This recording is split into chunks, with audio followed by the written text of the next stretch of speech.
Today I'm very happy to welcome our friend Vivien Taylor. She's an actress based in the UK. Good morning.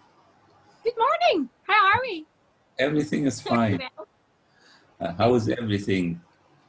yeah, everything's as good as can be. Obviously, everything is very, very strange, but I suppose we've just got to make the best of a very strange situation. Yes. Vivien, last year we published, oh no, it was the beginning of this year actually, February. Right. We published like an interview with you about your work, past work and studies and your short films, long films, and all kind of details about your collaborations. And you had plans to travel to Monaco Festival Right. and then Cannes Festival. So what happened? Well, I got to Monaco. Yay! And that's been my last trip away before lockdown. It was literally, I think I got back on the Sunday night and lockdown started the following week. So I was very, very lucky to be there. Yes. It was an incredible experience, once in a lifetime experience for me to go to the Monaco International Film Festival and be part of the jury, part of the international jury. Yeah. It was so nice to watch so many different kinds of films and documentaries from people all over the world. And so many of the cast and crew actually attended the festival. So it was pretty much a big party from start to finish, obviously with movies involved as well. It was just lovely. So for me, that was a perfect way to end normal life before lockdown. And then obviously the Cannes Film Festival was cancelled. Yes. Obviously we had a sort of smaller online version, but obviously that's not the same as going along and soaking up the atmosphere and watching the films and networking. But fingers crossed for next year. And did you have some films that you shot before the lockdown that we prepare to see in the next period? I'm trying to think. Before lockdown, actually no. I'm trying to think what the last project was before everything went a bit crazy. I was in a short film just before last Christmas, which is hopefully going to go to some festivals, but I can't say too much about it yet because I'm not sure what they're doing with it. But that was very interesting and very good fun. And before lockdown as well, I was involved with presenting red carpet interviews at the Glasgow Film Festival. So that was really, really good fun, and got to interview George Mackay and Celia Imrie, who else? This is one of those things I should really be able to remember their names, but of course I'm being put on the spot. Simon Pegg and many others. It was incredible just to talk to other actors, obviously with a microphone, doing what you're doing, but it was great just to meet these people and realise that they're just normal human beings. You know, they might have all the fame in the world, but they're just lovely and they feel the cold like us and they wear cool clothes and, you know, they're just nice, normal people. So it was really, really good. So that was a good way to finish normal life as well. That's when everything was happening at once, and then boom, lockdown. But over lockdown, I actually had quite a successful time. I was cast in a feature film, Caliban, which is going to be in production hopefully at the start of next year. But obviously with restrictions, they're always changing. So yes. Fingers crossed it happens. So I play, let's say, a high-class call girl. Mm-hmm. So that'll be interesting, but she's actually a very nice girl in real life, and she's quite a good, you know, she's quite a good part. She has a good part to the story to contribute, and yeah, I'm looking forward to it. It's just wondering where and when it's actually going to happen. And I did a short, sort of a mini-sode for a web series called The Demonologist. And yeah, I played this very scared female who had, let's just say, an intruder in her house, and I was phoning up the demonologist to come and get rid of the badness in the house. But that's not finished yet, so I'm looking forward to that actually going ahead and being shown. And also I've taken part in some comedy monologues and radio recordings as well, playing different characters and doing different voices and things like that. So, you know, I've been keeping busy. I think that's the thing. I think as long as you keep your brain active during this weird time, you know, you've just got to stay creative. Done a few voiceover jobs as well, a radio campaign, and one for Asus Computers, which was very educational. And I've also been presenting a radio show as well. So yeah, things have actually been busy considering nothing's happening. Tell me, Vivien, do you still look for a very special comedy role because you like to do comedy? I would love a really good comedy role. I seem to have, I think my face, because I've got quite big eyes, or very big eyes, people cast me because of that. So quite often I'll play a very tragic role who looks really sad or upset about something, or you want her, you know, you want the audience to feel sorry for her. So I've played very vulnerable characters such as drug addicts and abused wives and things like that. But at the same time, I think because I've got quite an expressive face, you know, playing that type of character does suit me. So we'll see what happens. It would be great to be in like a comedy sketch show or a sitcom, something like that. I don't know if you're familiar with the American program The Middle, but that's one of my ultimate favourite shows ever. And sadly, you know, they've finished making it now. There's not going to be another series, but to be in a sort of madcap family sitcom that deals with real life situations, but in a funny way, I think would be really, really good. You know, making fun of real life and things that, you know, everyday things that people experience. That would be very good. So if there's any comedy producers out there, hi. Tell me this mini-series, Demonologist for Hire. Yes. Tell me, anything funny happened during filming?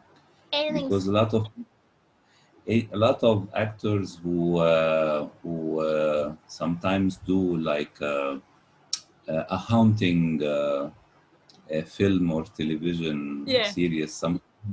Sometimes funny stuff happen either in the set for them or when they go back home. Well, what I will say is that the episode that I filmed, we filmed in a place in Glasgow called the Arches, which is one of those places. It's an old railway arch, but it is it was a nightclub. It's also been used as a restaurant, bar, theatre. It's one of those multi-purpose areas. Excuse me. But I think it's haunted. You go in there and you're in this, it's almost like a series of caves because you're under this railway arch, and it smells really damp and it's really dark. And when we were sitting getting our makeup done in one of the rooms before filming, there was nobody else in the area except us. And I'm sure I heard somebody run past us in the corridor, but there was nobody else there. And I think there's ghosts. There's definitely ghosts in the Arches. There's the atmosphere, you can feel it when you go inside. So as long as they weren't demons, that was fine. But we all had a great time. Filming went brilliantly. So if they were ghosts, they were very good ghosts and helped us bring it all to life. Helped with the atmosphere. Because sometimes, you know, I saw a lot of horror films, you know, and sometimes when people go to a haunted castle or a mansion and they take a photo, the ghosts appear in the back of the photography.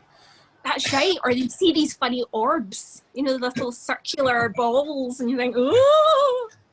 No, definitely. I mean, even when I was filming Outpost Black Sun, when I played the And I played the Nazi zombie matron. Again, big eyes. That was one of the reasons why I got the part. There was definitely some spooky atmosphere on the set, even though the set was purpose built, and it was actually built at the bottom of an old. Well, it was funny. We had a 1960s tower block where we got ready inside there, but beside that was an old whiskey bond, and that's where the set was built. And there was definitely a funny atmosphere in there. It was really spooky. Even you would be outside, it would be nice and warm and sunny, and then as soon as you went in there, the temperature dropped. You know, normally in a movie studio, it's roasting hot because of all the lights, but there was just this chill. So I don't know what was going on. But again, the atmosphere was amazing, even though it was cold. And because I played this horrible zombie, nasty woman with horrible hands, you know, it just added to it. And I think that's great. I think any elements that you can take from outside and use to help portray the character is just brilliant.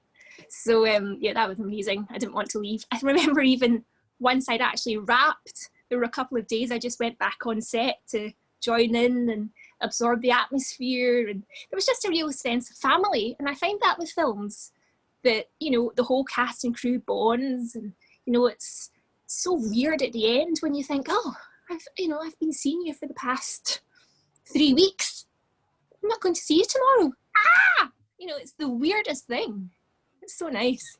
Yeah, you know, in the 50s, 60s, 70s, there was in England this, you know, great horror films produced by Hammer Films. Maybe Yeah. some of them in television, maybe. And also there was, I remember seeing it when I was young, a British television, you know, anthology called Thriller. Right. Maybe Okay. some reruns, of course, because it was in the 70s. Yep.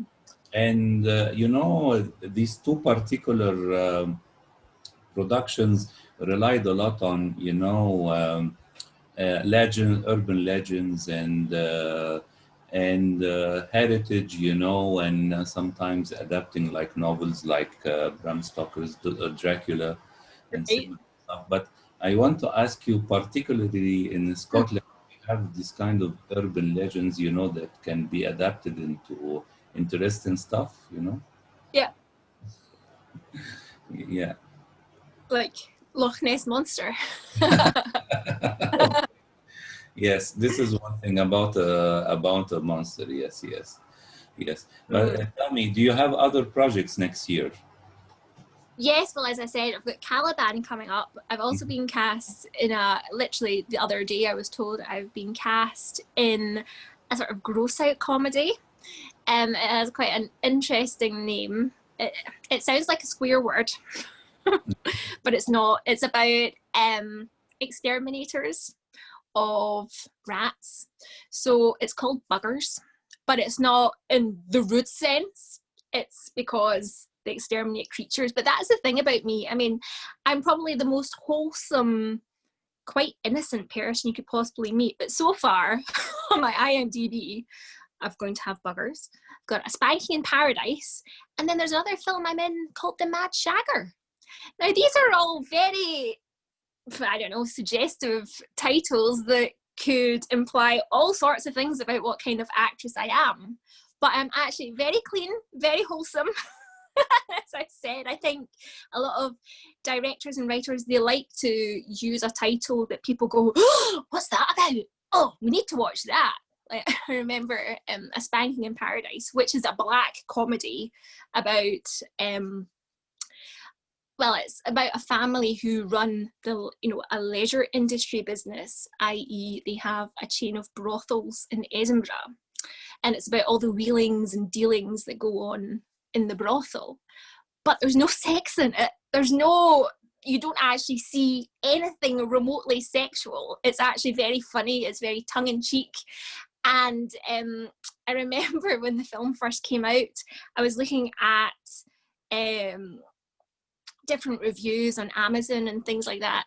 And somebody had written how disappointed they were because it was only one tiny spanking scene in it. And I thought it was going to be a movie about spanking, you know, and I thought, oh my goodness, this is somebody that thought it was going to be some mad pornographic film, and here it was just a black comedy, and it was very funny.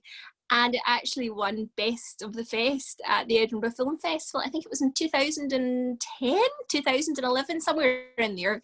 Time just flies so quickly. It's so difficult to remember all the details. But it did really well. And I think it's distributed by IFC Films. And it's been on TV, I think, everywhere in the world but the UK. I'm not sure why, but hopefully it will be one day. But yes, A Spanking in Paradise. So goodness knows what other titles are going to be coming up in the future. Hopefully some more wholesome sounding ones. I've also waiting to hear about an audition I did a couple of weeks ago. I had to do another self-tape for that. So fingers crossed I get a role in that. But if I don't, you know, it's one of those things I always think it's not meant to be.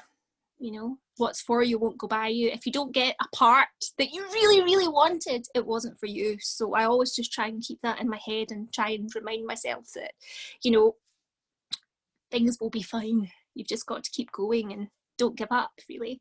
And I think that's applicable to any creative, whether you're a writer or a singer or, you know, anything at all that really, what am I trying to say? There's no right or wrong answers in the creative industries. And it's all just down to people's opinions. And I think that's just one of those things that you've just got to keep in your head. You know, if you're a scientist or a mathematician, 2 and 2 definitely makes 4. There's no argument with that. But in the creative industries, everything's just a bit more free and all over the place. And it just takes one phone call, and that could be you up there, or it could also take one mistake and it could ruin you forever. So it's a weird, weird industry, but I love it. You know, from my side, I don't want you to be cast in horror films, you know, so people won't call you like a scream queen or something like that from Yeah, that's right. That'd more be cool. comedy roles, you know, will be better, you know, because you have this funny characteristics, you know. Well, that's it. I mean, it is funny because I'm probably, if you were to ask any of my friends, describe Vivien, they'd say, she's always smiling, she's always laughing, she's always really cheerful. If I'm ever sad, I'll go and talk to Vivien and she'll cheer me up.